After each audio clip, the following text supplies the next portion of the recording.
Well, good evening. Lovely to see you here.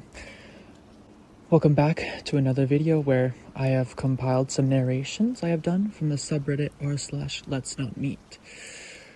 I hope you enjoy, and remember, grab yourself a snack, sit back and relax, and hope that tonight will not be your last.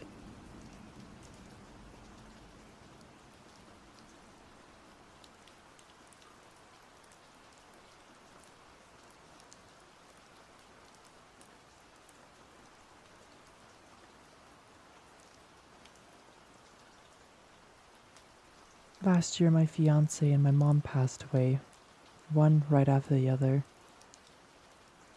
After they died, I obviously fell into a deep depression.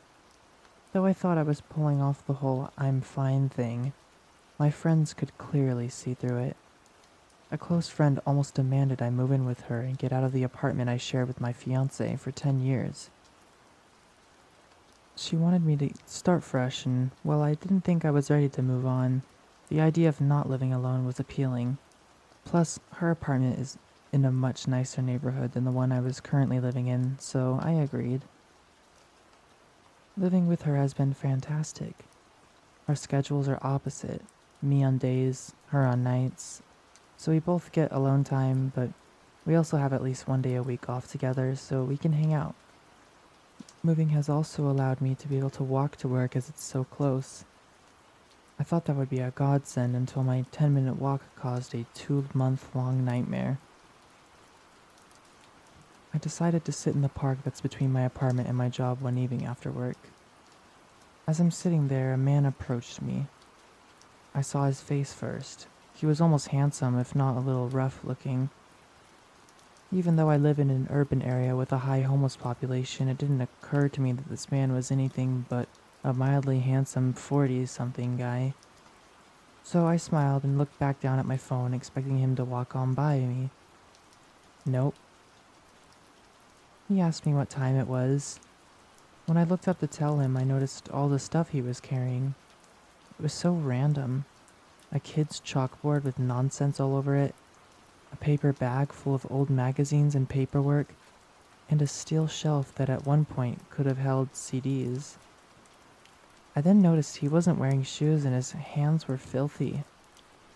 Needless to say, it finally dawned on me that this was not going to be a normal encounter. He started talking non-stop. Some of it nonsense, but some coherent. All of it crazy. Of the parts I could follow, he told me that he had just been released from prison and he was looking for a tattoo shop because he wanted to get the Department of Corrections and 34, which is the number of the violations he had in prison, tattooed on him, and he wanted the DOC to pay for it. He then noticed a button I had on my bag that had the logo for a local gay bar on it. He told me he had gone there one night and went home with a guy. Then he looked me up and down and said, "But young ladies are my problem."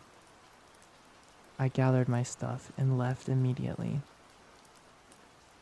Now I have this apartment, but it has its drawbacks which became glaringly obvious after this encounter. The apartment is on the ground floor. I love it because you can walk out the sliding glass doors right to an awesome gated patio that has tables and grills for barbecuing, so it's awesome in the summer. I now hate it because it's right on the street and the fencing is clearly easy to scale. One very early morning, around 5 a.m., I hear a man scream, "What are you doing?" So loud and so close it woke me up from a dead sleep, and I legitimately thought it was coming from in my bedroom. As it turned out, it was coming from outside. A neighbor had been leaving for work and discovered a man sleeping against my sliding glass door. The dude got scared off, my neighbor checked on me, and once I calmed down, I chalked it up to a coincidence. That man was the same man from the park. 2 weeks later, I was sleeping, and at some point this man came to the patio and was now tapping on my sliding door. I honestly just laid there, frozen in fear, until he escalated to full-blown kicking the glass. I turned the light on to grab my phone and he took off. I called the police and they came over to take the report and look at the footage from the camera from the building. The footage confirmed it was the man from the park. And more disturbingly, the footage from the hallway cameras also showed that on more than one occasion, he had slipped in the building behind a resident and sat in the lobby for several hours, at one point going down the hallway and trying my doorknob to see if they were locked. He went even so far as to hide in the little mailbox room when he saw my roommate coming in from work. The police think he either followed me from the park or had just happened to notice me at one point when I was on the patio. It's been a few weeks and I haven't seen him, and no one has reported seeing him in or around my building. My roommate bought me pepper spray, and my kind of cookie, albeit well-meaning neighbor, who has made it very clear he's retired military and a bit of a gun nut, checks on me nightly, so I'm not as freaked out as I could be, but still, crazy guy from the park. Let's not meet again.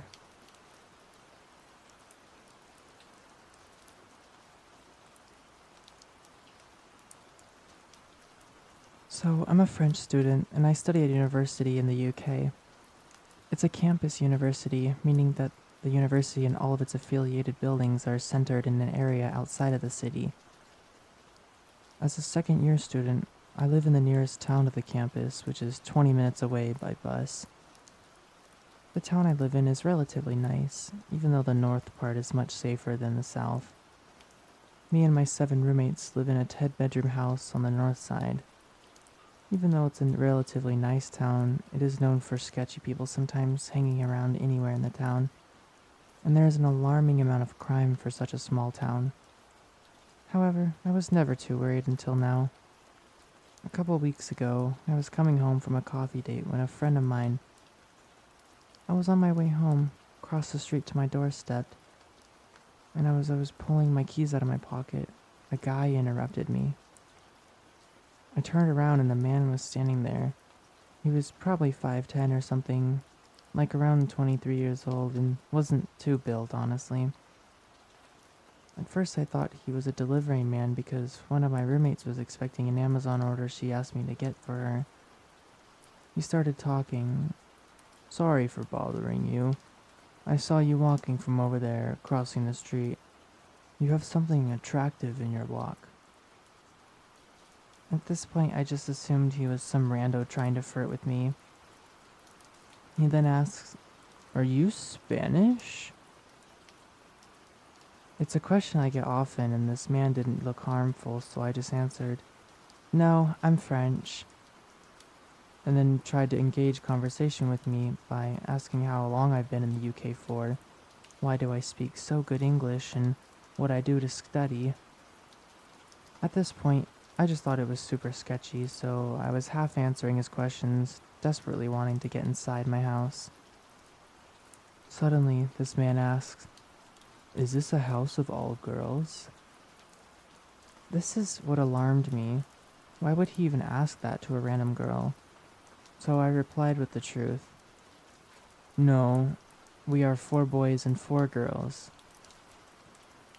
He then seems quite unsettled, and he asks if I know his friend that used to live here last year, and I just say no. He then says he'll leave me to it, and take care, have a good day. Now, I'm not one to panic easily, but when I came home, I immediately went to my roommates. Let's call them Brooke and Mia, to tell them what happened. As I finished my story, Mia looks at Brooke and then back to me, and I just know something was up.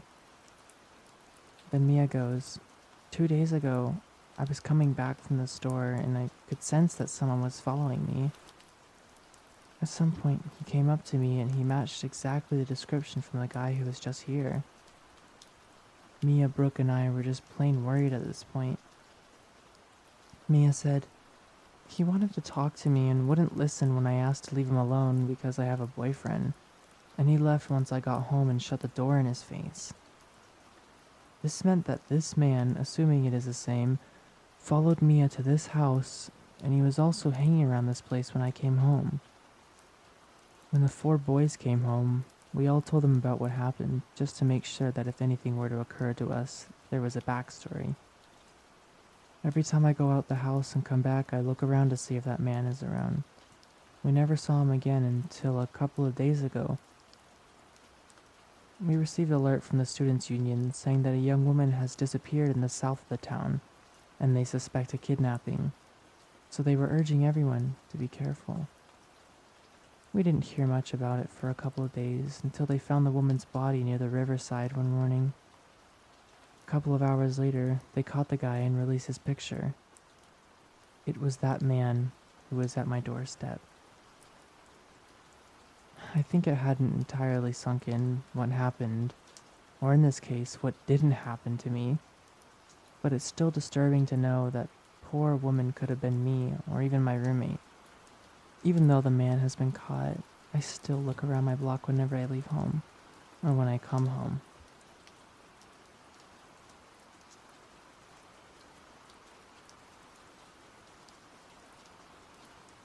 This happened a few years back in 2005 when I was around 10, which would have made my sister 14. We come from a pretty small town in the UK where not much of interest usually happens, and our main attraction is just the local shopping center. My parents would quite often give us pocket money and let us take the bus into town to go to the cinema. Being a video game obsessed little nerd, it was my ritual at the time to save up some of the money and buy discounted pre-owned games from the game station store at the mall. There was something about the build-up of anticipation reading those little booklets they used to have in game cases on the bus on the way back.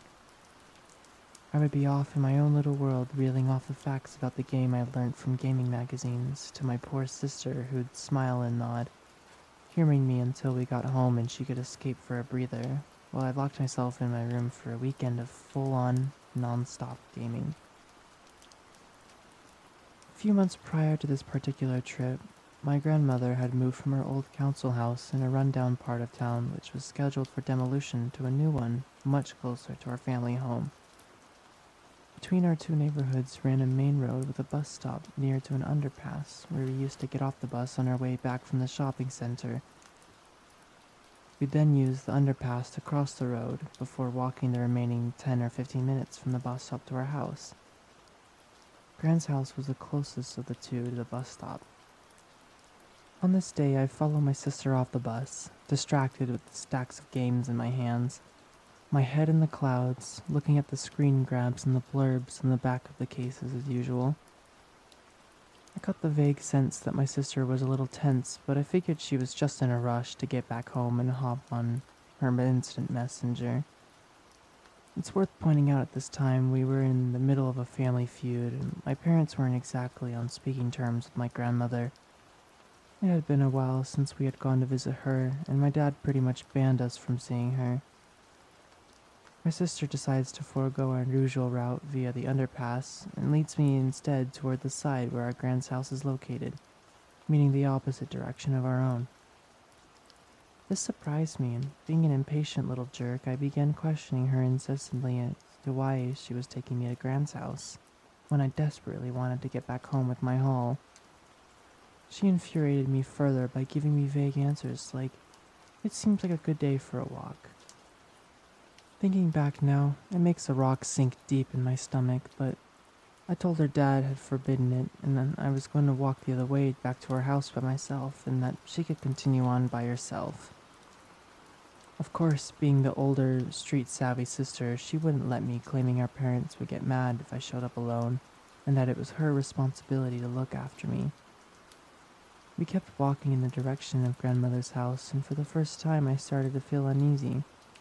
I noticed my sister checking over her shoulder and picking up the pace, telling me to hurry up, and I think it's weird she keeps very loudly exclaiming how everyone is waiting for us around the corner at Grandma's house. Eventually we arrive, and Grandmother is surprised to see us. She invites us in, we have some biscuits, and I play with her dog for a while as we wait for our parents to come pick us up. Fast forward a month or so later, and the incident is more or less forgotten about by me when our town's first and only case of a missing child hits the news. It was on everyone's lips, and I even remember my parents and my friends' parents joining search and rescue parties scouring the surrounding woodland. Tragically, the young boy who went missing was found dead in the woods shortly after the first missing person report was filed. The whole town was rocked. The main suspect in the case committed suicide before the police had a chance to question him. We were all shocked by what had happened. The boy had been abducted while walking through an underpass on his way to school. This underpass was maybe 4 or 5 stops along from the stop my sister and I alighted at. I was dense and didn't connect the dots until much later when my sister confessed to me that she had decided to take the detour to grandmother's house that day after getting an uneasy feeling from some creep sat behind us on the bus who followed us off and stalked us before watching us enter our grandmother's house and disappearing in the opposite direction. Her sharp instincts and quick thinking are probably the reason I'm alive to tell this story today. That and the fact my gran had to move to a council house which was miraculously so close to our bus stop. Creeper from the bus, although you're hopefully long dead at this point. Let's not meet ever again.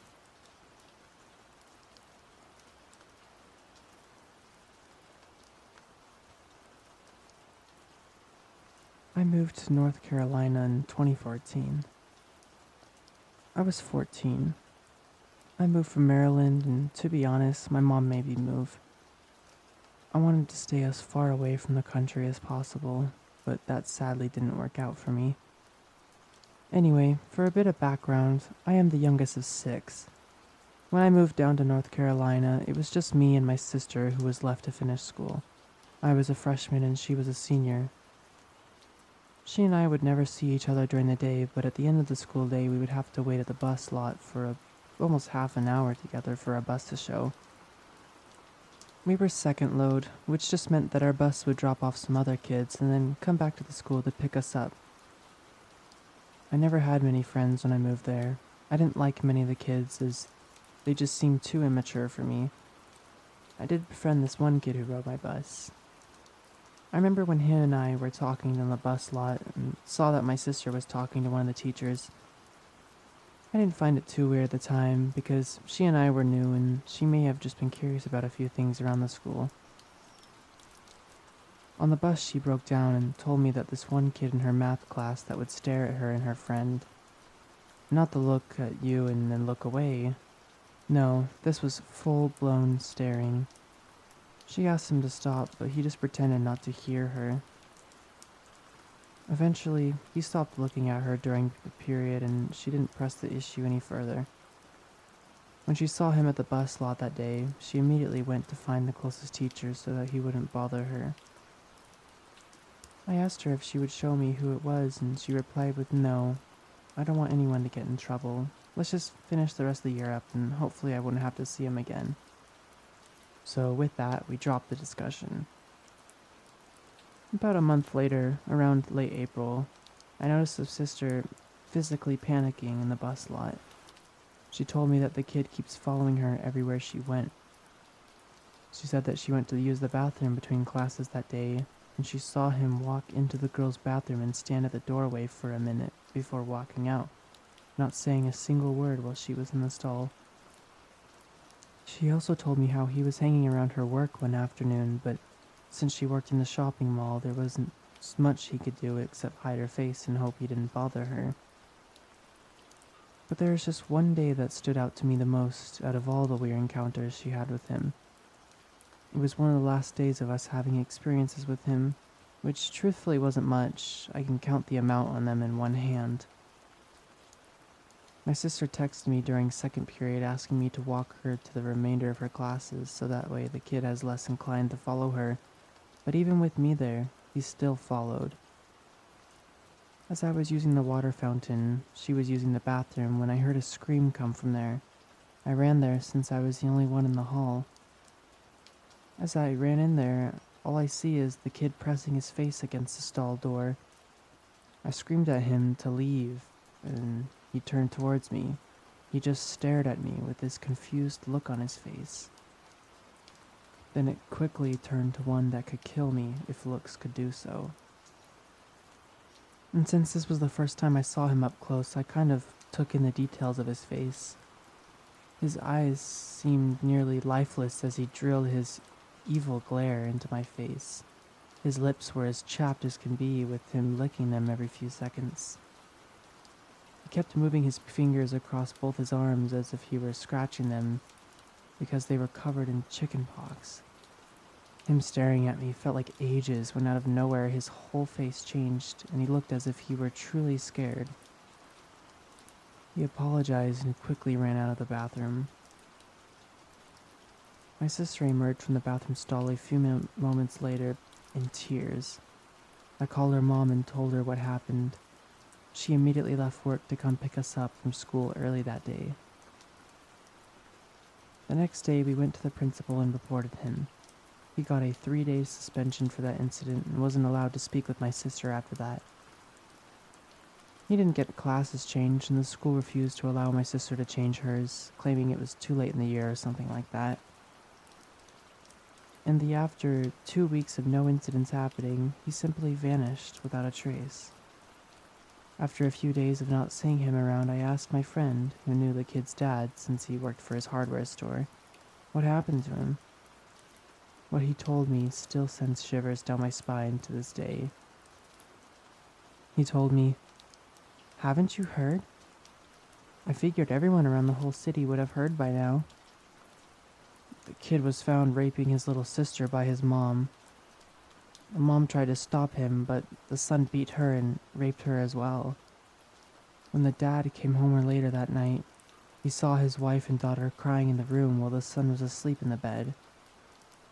When the cops arrested him, all he told him was that he regretted not doing it to the girls in his math class." I honestly wish I never asked him that question. It still makes me want to throw up, thinking that this could have happened to my sister had she not asked me to walk with her to classes that day. I was never the protective type before that, but now I don't hesitate when it comes to being wary with new people, especially when it comes to those who clearly don't belong in society.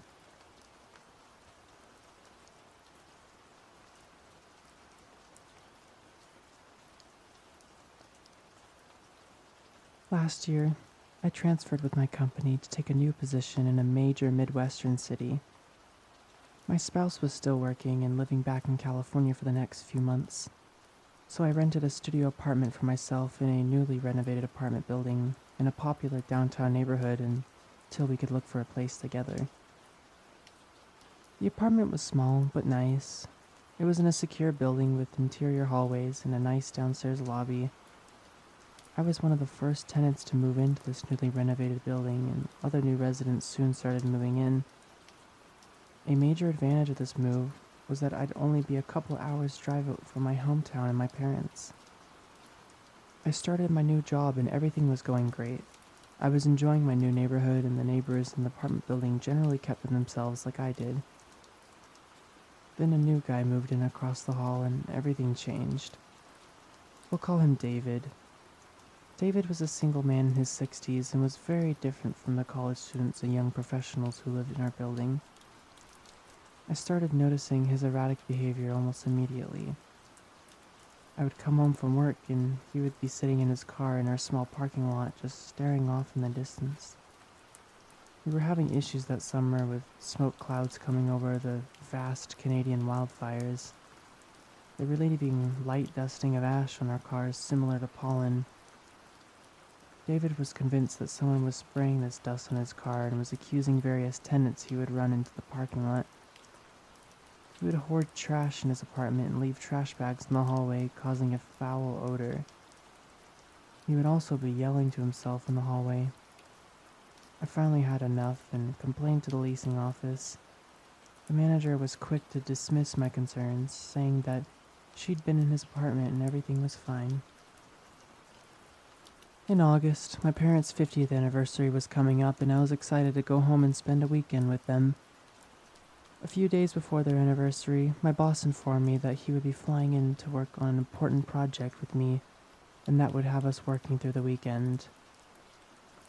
I was really disappointed and felt like I was letting my parents down, but I managed to get away for a quick overnight trip in the middle of the week to see them and get back before my boss was due to arrive. I drove down and spent the night with them. The next morning, I checked my email as I was getting ready to head back. There was an email from my apartment manager in regard to the incident the night before. The email was very vague, but it stated that a resident was dead and there would be further details coming later. My heart sank and I immediately went pale. My mind instinctively went to my strange neighbor, David. I opened up a local news app for my city, and this top story was about an active shooter in my apartment building who was killed during a SWAT team standoff the night before. Apparently, David approached my next-door neighbor in the hallway with a gun and threatened to shoot him. The neighbor ran into his apartment and called 911. David also called 911 and told the dispatcher that his neighbors were hacking his phone, and if the people didn't come, he was going to start shooting people. Really clever. The police came and tried to talk to David, but he had barricaded himself in his apartment and claimed to be heavily armed. The state police and the SWAT team soon arrived, and David began firing a rifle out his window at anyone he saw in the parking lot below. All of the neighbors on my floor were trapped in their apartments with no way to escape. They had to get down and barricade themselves from the gunfire. There was another building across the street with a direct line of sight into our apartment building. A police sniper took a position in the building across the street and shot David through his window. Then they flew a drone into his open window and confirmed that he was dead with a gun still in his hand. Luckily, no one else was injured. I got home later that day to a bullet-riddled apartment building, and several neighbors who normally don't speak to each other were hugging and crying and showing each other videos of the incidents from their hiding places. I've never been so lucky to have been out of town. If my boss hadn't messed up my plans, I would have been home that night. I'm sorry David didn't get the mental health attention he needed, but he put so many lives in danger.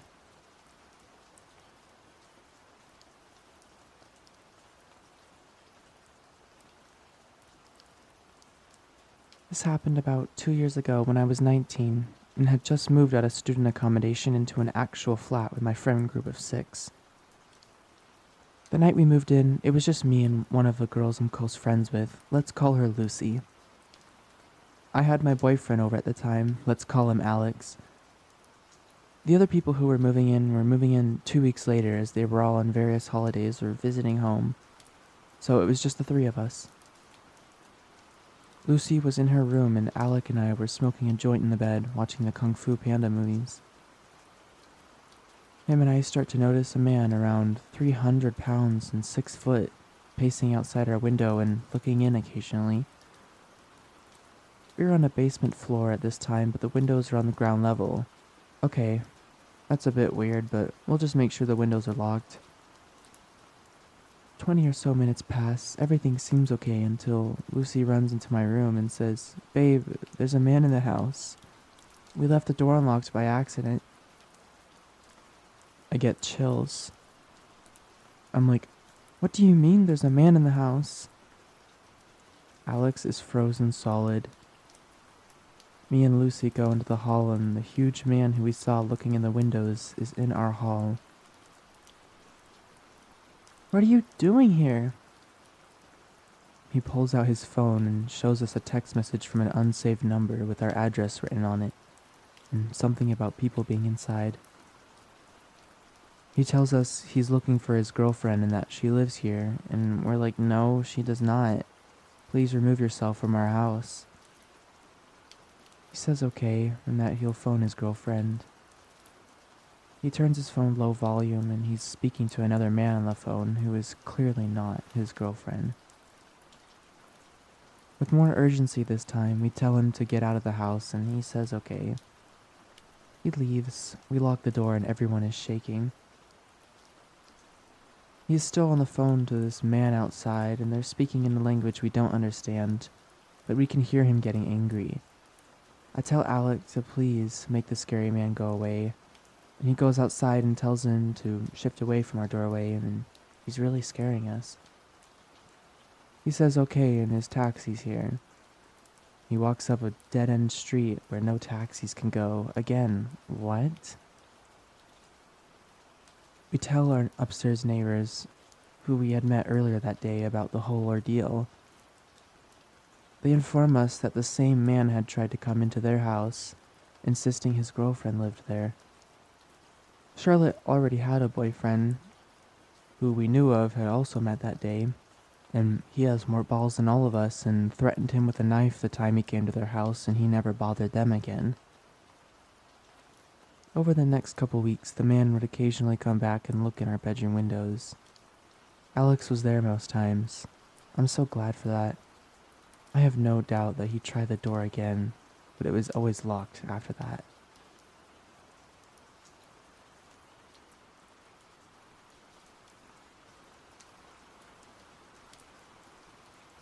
Summer 2017. I was working at a pharmacy. I had been there for 4 years. A new staff pharmacist around my age. I was about 28 at the time. He was hired, and he seemed odd, but I was nice to him because everyone else was rude to him immediately, and I felt bad. He asked me way too many questions. Some I answered, and others crossed boundaries. Fast forward a month, he said that he was moving. He lived on the east side of my city, and he said he was moving to the west side, where I live. He said that he actually found a house near the intersection of where I live. I asked him what street, and he wouldn't tell me. He also said that the owner will live there for a few more months, so I forgot about it. Fast forward a few months later, and my mom and stepdad told me they met our neighbor. Our house is one house away from the intersecting street. This house is on the intersecting street, so we are one house away, but the backyards connect. My mom said he seemed like a really nice young man. Next time I worked with him, I asked if that was him, and he said no. I let it go for a bit. Then another time, he started asking me questions, describing my backyard and asking if my street name started with the letter that it did. So he admitted it was him. I asked him how he knew it was my house. He said he saw me in the backyard. He decided to not to say anything to me. The next few months were weird. I was still friendly with him as a coworker, but he crossed some boundaries. He knew my birthday was coming up. My birthday and address are in the pharmacy database. And my brother was asking for ideas for what to get me. I wanted a certain phone case, so I was browsing on my phone to send my brother links to the ones I wanted. He would always look over my shoulder when I was on my phone. He saw the type of phone case. He got me the phone case and a $150 preloaded Visa gift card. I told him I felt that the gift was inappropriate and probably against company policy. I walked over to his mailbox while he was at work to return it. He kept putting it back in my mailbox with messages of begging me to accept it because I would make him so happy. I ended up giving it away. Not much longer after that, I took a different coworker to the zoo. I had some of it on my Snapchat story. He kept messaging me on Snapchat asking questions about it, and it was bothering me, so I blocked him. After that, he called my mother, and he got her number from when they first met, and told her that he needed to talk to her. He told her he needed to come over and talk to her, so she invited him in and they talked. I was very alarmed by this, but she thought it was endearing. I told him once again at work that he crossed boundaries. He said that he does everything he does because he cares about me. He didn't understand where I was coming from at all. Those were the most standout things he has done. Also a lot of pestering about, tell me who your boyfriend is, and trying to look at pictures on my phone to figure it out, going through coworkers' phones and reading their conversations with me, even impersonating them while I was not at work to get info. One time, he even cornered me at work and I wouldn't let me leave until I told him which characteristics I look for in a guy. He was also mad at me when I got a birth control prescription filled, even though it was being used to correct hormonal problems from another birth control. I started being mean to him at work because I couldn't take it anymore. Then he told me I was treating him that way because he is a nice guy who cares about me, and that I am looking for a jerk. It became a very hostile work environment, and I left about 2 months ago. This is a side note. Other coworkers and neighbors hate him because he likes to start confrontations. He also plays he said, she said with people for entertainment. The neighbors have called the police on him and think he is crazy. I haven't heard from it at all since leaving, but I saw my former coworker last week at a get-together, and she said that he's trying to get her to tell him where I work now. He told her that he sees me getting into my car every morning, so he knows I have a job. I told my mom this, and she didn't take it seriously. I would just like to get an outside perspective. When I come home late, I run to the door, and if no one is home, I will wait to take a shower. I'm still scared.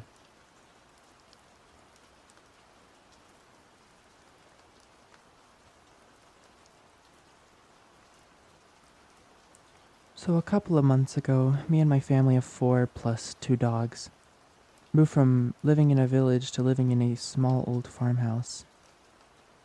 The new house is a 10-minute drive from the nearest town, so it's not too far. But it's one of 2 houses in the area. The other house's occupants were in the process of moving out, so they were rarely home. With hardly anything surrounding it apart from fields, one tucked away house, and one road connecting us to the town. A few days after officially moving there and unpacking most of our stuff, my parents had to go out to work. Their jobs usually meant that on weekdays, I have to wait until they finish work for them to pick me up and drive me home. On weekends, this means I stay home unbothered until around evening when my parents get home or my brother wakes up. On this particular weekend, my parents decided that after work they were going to visit a friend's house on the other side of the area. My brother was home, but he was determined to stay asleep and told me not to bother him under any circumstance. So basically I had the house to myself for the whole day with no jobs or work to do. So anyway, around 6 in the afternoon it was already getting dark outside. Not so dark that you couldn't see anything, but dark enough that anything you could see was basically just a silhouette with vague features. I was watching YouTube in my room upstairs when I saw the headlights of a car slowly making their way down the very long road towards our house. My first thought that something was wrong, but then I realized the car was probably for the other house next to ours, whose occupants were just moving out, coming to collect their stuff or something. Due to me not thinking much of the car, I just continued watching YouTube. Not even 2 minutes later, I hear my youngest dog sounding off upstairs. I instantly get the worst vibe I had felt in a long time, so I decided the best course of action would be to go and investigate what was causing my dog to bark. Since no one had been downstairs since the morning, all of the lights were turned off and it was dark apart from a few lamps in the living room. When I got downstairs, I looked to see where the dog was barking. Out the window. My dog had stopped barking as much since I was there now, but just to make sure everything was fine, I looked out the window to see what the cause of his distress was. When I opened the curtains enough so I could get a clear look out the window, I saw a car, still running, sitting in front of my garden. It took me a quick second in the dark to also notice that my front gate to my garden was open. I then realized that a man I had never seen before was standing just beyond the open gate, surveying the house, looking through the upstairs windows, presumably for human activity. I stared in bewilderment at this person for what felt like a really long moment before he turned and looked into the window I was staring out of. We locked eyes for about 3 seconds. He looked as shocked as I was. Moments later, he started running towards the car, and in my shock, I didn't know what to do but run upstairs and get my brother. By then, the dogs had made enough noise to wake my brother up, so I ran into his room and frantically yelled at him to come downstairs and look. By the time I managed to get him downstairs, the car had just turned around and pulling away. The road outside my house leads to a dead end, and it's really hard to turn around there as there's not much space. We saw the car speed off down the driveway, and we just stood in shock for a while before any of us spoke. We decided I should call our parents and tell them to come home and explain what happened. After around another hour, both my parents were home, and neither of them believed me, brushing it off as probably just someone lost, and told me there was no need to call the police, so I felt really dumb for a while. Fast forward about 3 days. I was in school talking to my friends, and I found out on the exact night this occurred, there had been a string of serial robberies around the area. Mainly isolated farmhouses were hit. Since then, I've started locking the front door even in the daytime, and I have a panic every time my dogs start barking or I see a car coming towards the house.